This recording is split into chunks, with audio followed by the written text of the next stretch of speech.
त्रिस्तरीय पंचायत चुनावों की मतगणना सीएम पुष्कर सिंह धामी ने विजेताओं को दी बधाई। कहा, ग्राम पंचायत क्षेत्र का बेहतर विकास होगा।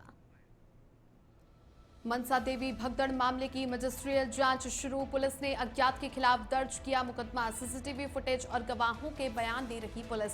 ऊर्जा निगम की लापरवाही पर भी उठे सवाल। ऑपरेशन काल नेमी के तहत जीआरपी की बड़ी सफलता। साधु का भेष धारण करके घूम रहे काल नेमी गिरफ्तार। 2 को हरिद्वार से और 3 को काठगोदाम से पकड़ा। बागेश्वर जिले में बच्चे की इलाज के अभाव में मौत का मामला। कांग्रेस के प्रदेशाध्यक्ष ने धामी सरकार पर लगाए गंभीर आरोप। कहा, सीएम को करनी चाहिए जिम्मेदार अफसरों पर कार्रवाई।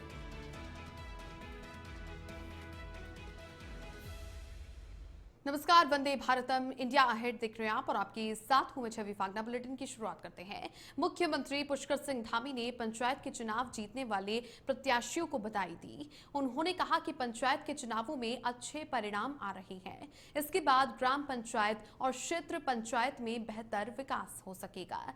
मुख्यमंत्री ने कहा कि जो भी प्रत्याशी जीत करके आएंगे वो अपने क्षेत्र में समर्पित भावना के साथ में काम करें। ग्राम पंचायत क्षेत्र का बेहतर विकास हो, इसी के लिए मुख्यमंत्री पुष्कर सिंह धामी ने लगातार यहां पर जो जीत करके आ रहे हैं उन्हें शुभकामनाएं दी हैं। और मुख्यमंत्री पुष्कर सिंह धामी ने ऐसे में उत्तराखंड के विकास को लेकर के भी प्रत्याशियों को बधाई दी।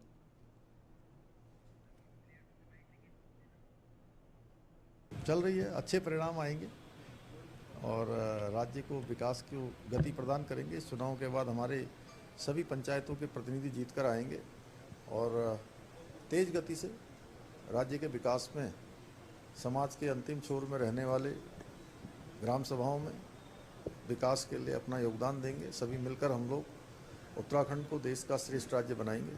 चल रही उत्तराखंड त्रिस्तरीय पंचायत के चुनावों की मतगणना आज और देखिए 32,580 प्रत्याशियों की किस्मत का आज फैसला होगा। 11,082 पदों के लिए चुनावी मैदान में प्रत्याशी उतरे थे और सुबह 8 बजे से 89 विकास खंडों में मतगणना हुई और मतगणना कार्य में 15,024 कार्मिक और 8,926 जवान सुरक्षा में तैनात हैं। पंचायत के चुनावों के दोनों ही चरणों में 69.16% मतदान हुआ और साथ ही 74.42% महिला और 64.23% पुरुष मतदाताओं ने वोट डाले थे। परिणाम की घोषणा होते ही आयोग की वेबसाइट पर चुनावों के परिणाम घोषित अपलोड और इसके बाद में जो प्रत्याशी हैं वो जो विजयी हुए हैं, जुलूस निकालने पर भी प्रतिबंध अब लगा दिया गया है। चुनावों के परिणाम घोषित होने के बाद में विजयी जो हुए उन्हें जुलूस निकालने पर प्रतिबंध लगाया गया।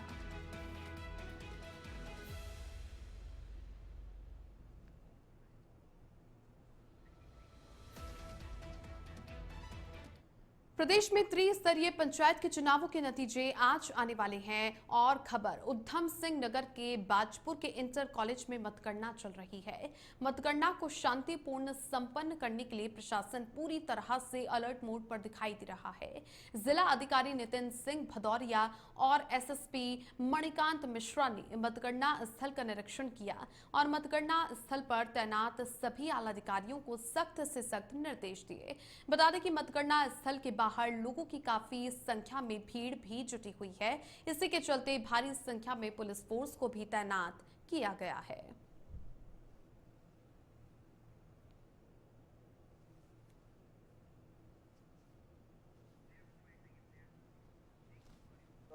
बाजपुर का निरीक्षण किया, कप्तान साहब भी हम लोग साथ में ही और यहाँ पे पूरी मुस्तैदी से ड्यूटी सब लोग अपनी निभा रहे हैं।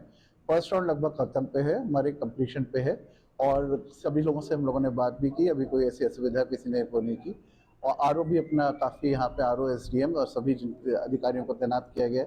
उनके द्वारा अपनी ड्यूटी का निर्वहन पूरी जिम्मेदारी से किया जा रहा है। खबर हरिद्वार से है, जहां पर मनसा देवी मंदिर के मार्ग पर हुई भगदड़ की घटना की मजिस्ट्रियल जांच शुरू हो गई है। जिलाधिकारी मयूर दीक्षित के आदेश पर जांच के साथ साथ पुलिस ने भी अज्ञात के खिलाफ मुकदमा दर्ज करके जांच शुरू कर दी है। हादसे के पीछे करंट लगने की अफवाह को कारण बताया जा रहा है, जिससे भगदड़ मची। पुलिस और प्रशासन वीडियो फुटेज और सीसीटीवी के आधार पर जांच पड़ताल कर रही है, जबकि प्रत्यक्षदर्शियों और घायलों के बयान भी दर्ज किए जा रहे हैं। ऊर्जा निगम की लापरवाही भी शक के घेरे में है, क्योंकि हादसे के बाद बिजली के तार हटा दिए गए थे। इस मामले में एसएसपी का ये कहना है कि जांच रिपोर्ट के आने के बाद ही आगे की कार्रवाई तय होगी।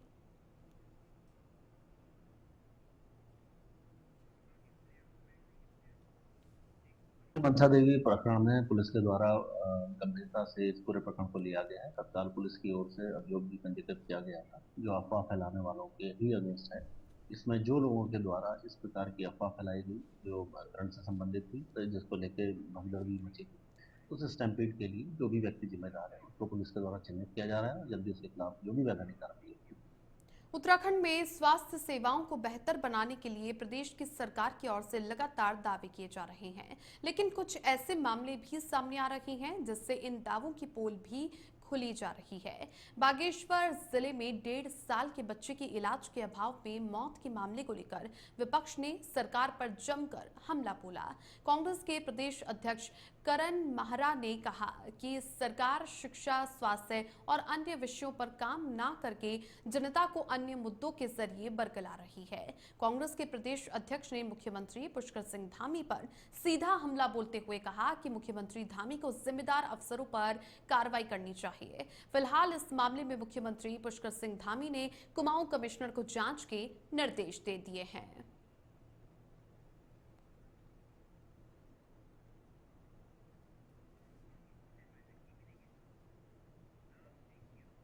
केंद्र सरकार की किसान सम्मान निधि योजना के तहत 2 अगस्त को देश के किसानों को किसान सम्मान निधि की 20वीं किश्त जारी की जाएगी। प्रधानमंत्री नरेंद्र मोदी अपने संसदीय क्षेत्र बनारस के बनौली गांव से इसकी शुरुआत करेंगे।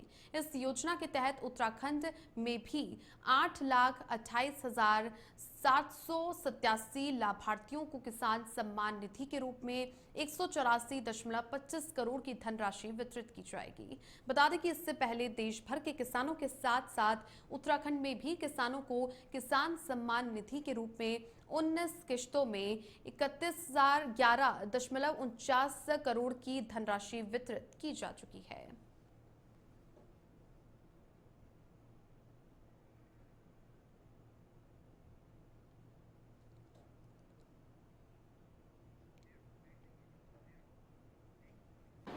देश के प्रधानमंत्री नरेंद्र मोदी जी जितनी चिंता सीमा पर बैठे जवान की करते हैं, उतनी ही चिंता अन्नदाता किसान की करते हैं।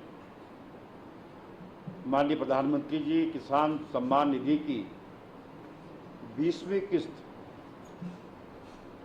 बनारस उत्तर प्रदेश के बनौली गांव से वितरित कर रहे हैं, जो 2/8/2025 शनिवार 10 से 12 बजे तक जिसका समय निर्धारित किया गया है। 20वीं किस्त के रूप में उत्तराखंड के 8,28,727 लाभार्थियों को कुल 184.25 करोड़ की धनराशि से लाभान्वित किया जाएगा। उत्तराखंड में 29 अगस्त से विधानसभा का मानसून सत्र ग्रीष्मकालीन राजधानी गैरसैंण में होने जा रहा है। सदन में संसदीय कार्य मंत्री आखिर कौन होगा, इसका अभी पता नहीं है, लेकिन इसे लेकर के पूर्व नेता प्रतिपक्ष और कांग्रेस विधायक प्रीतम सिंह का कहना है कि सरकार जाने कौन संसदीय कार्य मंत्री की भूमिका निभाता है, लेकिन विपक्ष जनता के मुद्दों को सदन में उठाने का काम करेगा। विपक्ष की क्या कुछ रणनीति सदन में होगी, ये कांग्रेस विधानमंडल दल की बैठक में ही तय होगा।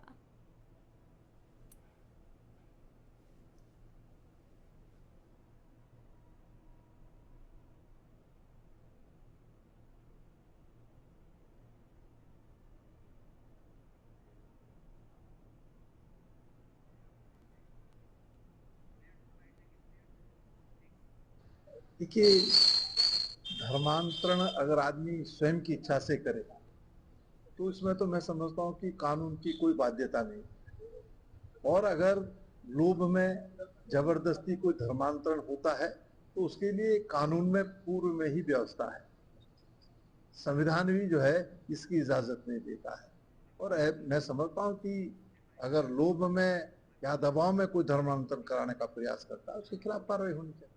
देहरादून के डोईवाला में मतगणना में देरी को लेकर कांग्रेसी कार्यकर्ता आक्रोशित हो गए। माजरी ग्रांट क्षेत्र से जिला पंचायत सदस्य पद पर सुखविंदर कौर की जीत के बावजूद आधिकारिक घोषणा न होने से नाराज कार्यकर्ताओं ने जिला निर्वाचन आयोग और प्रशासन के खिलाफ मुर्दाबाद के नारे लगाए। वहीं मारखम ग्रांट क्षेत्र से प्रधान पद पर निर्वाचित परमिंदर सिंह बाऊ ने भी आक्रोश जताते हुए कहा कि घंटों इंतजार के बाद न तो परिणाम की घोषणा हो रही है और न ही प्रमाण पत्र मिल रहा है। मतगणना प्रक्रिया में पारदर्शिता की मांग अब तेज हो गई है।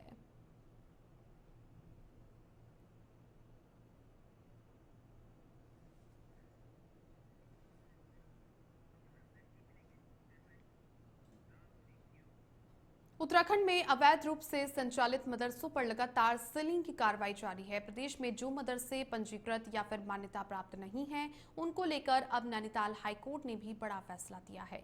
हाईकोर्ट ने कहा कि जो मदरसे पंजीकृत नहीं हैं, वो धार्मिक शिक्षा नहीं दे सकते। हाईकोर्ट के फैसले का उत्तराखंड मदरसा बोर्ड के अध्यक्ष मुफ्ती शमून कासमी ने स्वागत किया। उन्होंने कहा कि मुख्यमंत्री पुष्कर सिंह धामी के नेतृत्व में प्रदेश में बेहतर तरीके से काम हो रहा है और जो मदरसे राज्य सरकार या फिर मदरसा बोर्ड से पंजीकृत नहीं हैं, उन पर कार्रवाई की जा रही है। आपको बता दें कि प्रदेश सरकार की ओर से हाईकोर्ट में दलील दी गई कि सील किए गए सभी मदरसे बिना पंजीकरण के अवैध रूप से चल रहे थे और बिना अनुमति के धार्मिक और शैक्षणिक गतिविधियों में लगे हुए थे। सरकार ने कहा कि इन संस्थानों को निजी व्यक्ति चला रहे थे। सरकार की ओर से कोर्ट में ये भी कहा गया कि जो मदरसे रजिस्टर्ड हैं, उनको सरकार की ओर से सभी सुविधाएं मुहैया करवाई जा रही हैं।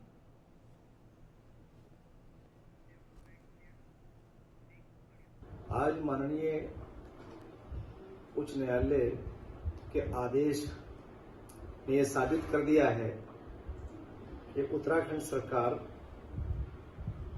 बगैर किसी भेदभाव के मदरसों के अंदर ट्रांसपेरेंसी और ईमानदारी लाने का जो प्रयास माननीय मुख्यमंत्री श्री पुष्कर सिंह धामी जी के कुशल नेतृत्व के अंदर, उनके मार्गदर्शन के अंदर जो मदरसा बोर्ड अंजाम दे रहा है, वो फिर साबित हुआ कि उच्च न्यायालय के ये टिप्पणी कि बगैर मान्यता के मदरसे संचालित नहीं होने चाहिए और मदरसों की मान्यता मदरसा बोर्ड और सरकार से उपलब्ध करानी चाहिए। हरिद्वार से है, जहां पर जीआरपी ने मुख्यमंत्री पुष्कर सिंह धामी के निर्देश पर चलाए जा रहे सत्यापन अभियान के तहत ऑपरेशन काल नेमी में बड़ी सफलता हासिल की है। पुलिस ने साधु का भेष धारण करके घूम रहे 5 फर्जी साधुओं यानी काल नेमियों को गिरफ्तार किया है। हरिद्वार से 2 और काठ गोदाम से 3 संदिग्धों को पकड़ा गया। एसपी जीआरपी तृप्ति भट्ट के नेतृत्व में चलाए गए इस अभियान में आधार कार्ड और दस्तावेजों की सख्त जांच की गई, जिसमें उनकी सच्चाई सामने आई। पुलिस का ये अभियान अब भी जारी है और ऐसे फर्जी साधुओं पर शिकंजा कसना भी आगे जारी रहेगा।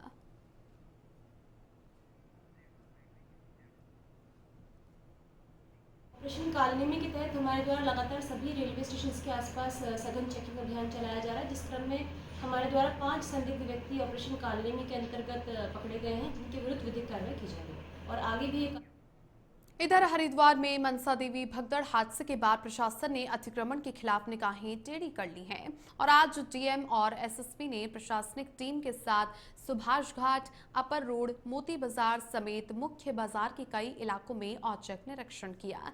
अधिकारियों के निरीक्षण के दौरान दुकानदारों और अतिक्रमणकारियों में अफरा तफरी मच गई। वहीं सड़क पर फड़ लगाकर बैठे दुकानदार अपना सामान समेट कर के भागते हुए नजर आए।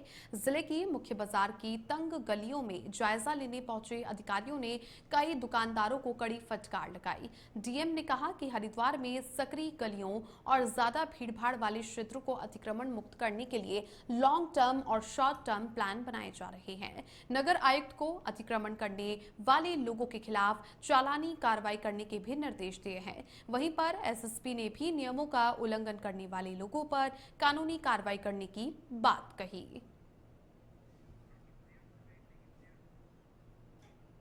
देखिए, आज झरकी पौड़ी में अपर रोड्स, राम प्रसाद गली और गऊ घाट जो है चौराहा है, उसके साथ ही सुभाष घाट आदि क्षेत्रों का निरीक्षण किया गया है और यहाँ पर समय समय पर अतिक्रमण हटाने की कार्रवाई की जा रही है। अभी हमने और निरीक्षण किया है, कुछ अतिक्रमण हटाए हैं, कुछ ऐसे अतिक्रमण हैं जिसके लिए बार बार प्रशासन और पुलिस के द्वारा कार्रवाई की जा रही है, परंतु पुनः लोग आगे बढ़ा के अपनी दुकानें लगाना आदि नालों को कवर करने की कार्रवाई की गई है। हॉटस्पॉट को हम लोगों के द्वारा चिन्हित किया गया था, जो खासकर क्राउड मैनेजमेंट के लिए बहुत ज़्यादा इम्पॉर्टेंट है। ऐसे में हमारी राम प्रसाद गली है, नाइसोता घाट और ये हमारा जो मनसा देवी की ओर चढ़ने वाले रास्ते हैं, उनका सभी का भी स्थलीय निरीक्षण हम लोगों के द्वारा किया गया था।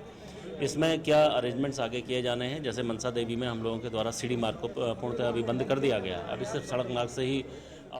खबर रुड़की से है, जहां पर मंगलौर क्षेत्र की आंगनबाड़ी कार्यकर्ताएं भारी संख्या में एसडीएम के कार्यालय पहुंची और एसडीएम देवेंद्र सिंह नेगी के नाम एक ज्ञापन सौंपा। कार्यकर्ताओं का आरोप है कि निर्वाचन कार्यालय में तैनात ऑपरेटर इंतजार मलिक उनके साथ अभद्रता करता है और ड्यूटी लगाने के नाम पर रिश्वत की मांग करता है। महिलाओं का कहना है कि इंतजार मलिक अपनी गंदी मानसिकता के चलते बार बार उन्हें कार्यालय बुलाता है और एक महिला कर्मचारी की मिलीभगत से योग्य कार्यकर्ताओं की ड्यूटी नहीं लगाई जाती। आंगनबाड़ी कार्यकर्ताओं ने मांग की है कि इंतजार मलिक को तत्काल हटाकर उस पर सख्त कार्रवाई की जाए।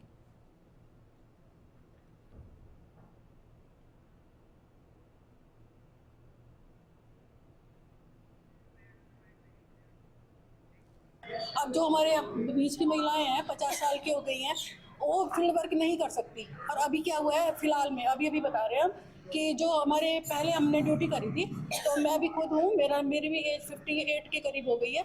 तो हमारी समस्या ये थी कि जो हमारी एज हो गई है उनकी ड्यूटी ना लगाई जाए, क्योंकि वो फील्ड वर्क नहीं कर पाती है। तो अब क्या हुआ, उन्होंने क्या करा कि जो पहले करते थे, जो अब रिटायरमेंट के करीब है, उनकी भी उन्होंने ड्यूटी लगा दी है। और क्या करा है, क्षेत्र भी चेंज कर दिए। जी सर, ये तो है ही कि बिना समय के बुला लेते हैं। देखिए, महिलाएं में घर के बहुत सारे काम होते हैं, छोटे छोटे हमारे बच्चे हैं, उन्हें ना शाम का पता ना सुबह का पता।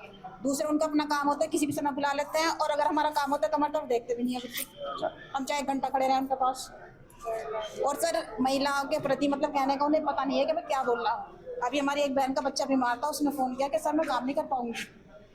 तो कहने लगे जी क्या प्रॉब्लम है, कहने लगे जी मेरा बच्चा बीमार है, उसे 2 महीने का रेस्ट बताया है। तो कहने लगे नहीं 2 महीने छेड़ने का मतलब है। बताइए, बात पकड़ने की या छेड़ने का? छेड़ने का। प्रदेश में त्रिस्तरीय पंचायत के चुनावों की मतगणना जारी है। पहले चरण में रुद्रपुर जेल कैंप से ग्राम पंचायत प्रधान पद की उम्मीदवार ऋतु बैद 54 वोटों से विजयी हुई। सीतारगंज मंडी समिति परिसर में मतगणना सेंटर बनाया गया। 40 टेबल मतगणना के लिए लगाए गए। हर टेबल पर 5 कर्मचारियों की ड्यूटी भी लगाई गई। एएसपी उत्तम सिंह नेगी ने बताया कि सुरक्षा की दृष्टि से पर्याप्त मात्रा में पुलिस फोर्स तैनात की गई है। शांतिपूर्ण तरीके से मतगणना जारी है। परिसर के बाहर प्रत्यक्षदर्शियों के समर्थकों का जमावड़ा लगा हुआ है और 8 चरणों में मतगणना होनी है। 287 बूथों पर विभिन्न पंचायत के पदों के लिए हुए मतदान की मतगणना चल रही है। शांतिपूर्ण मतदान के लिए पुलिस और पीएसी फोर्स मतगणना स्थल पर मौजूद है। निर्वाचन अधिकारी, एसडीएम सहित विभिन्न निर्वाचन अधिकारियों की देखरेख में मतगणना हो रही है। सुरक्षा व्यवस्था पूरी अच्छे से लगी हुई है। मेन गेट पे भी हमारी ड्यूटीज़ हैं, जिनको पास हैं, ड्यूटी पास या एजेंट के पास, उन्हीं को अलाउ किया जा रहा है। और जो जिस राउंड का एजेंट है, फर्स्ट राउंड के लिए फर्स्ट राउंड का एजेंट और सेकंड राउंड में सेकंड राउंड के एजेंट को अलाउ किया जाएगा। मीडिया गैलरी भी बनी हुई है और सबका एक डिफाइंड है कि किसको कहाँ तक जाना है। मैं रूपपुर ग्राम सभा से जीता हूँ और सभी माताओं बहनों को मेरा नमस्कार है। सभी ने मुझे अनमोल वोट देकर विजय बनाया। 52 वोटों से 54 वोटों से विजय प्राप्त हूँ। सबको धन्यवाद, प्रणाम। देखिए, स्थिति पूरी तरीके से सामान्य है और बहुत सुचारू तरीके से प्रक्रिया शुरू हुई है। लगभग 287 बूथों की आज जो है मतगणना का यहाँ पे चल रहा है, जिसमें 40 बीडीसी मेंबर हैं और लगभग 7 जिला पंचायत की सीटें हैं। अभी पहले चक्र की जो है मतगणना चल रही है, लगभग 8 चक्रों में ये मतगणना पूरी होगी। तो सभी ड्यूटियां लगी हुई हैं। कानून व्यवस्था के दृष्टिगत भी वरिष्ठ अधिकारी यहाँ पे उपस्थित हैं और सभी स्थिति सामान्य है। उप जिलाधिकारी के द्वारा भी लगातार इसको देखा जा रहा है, तो कहीं भी कोई समस्या नहीं है। बहुत स्मूथ और शांतिपूर्वक तरीके। इस बुलेटिन में फिलहाल के लिए इतना ही। आप देखते रहिए इंडिया अहेड। नमस्कार।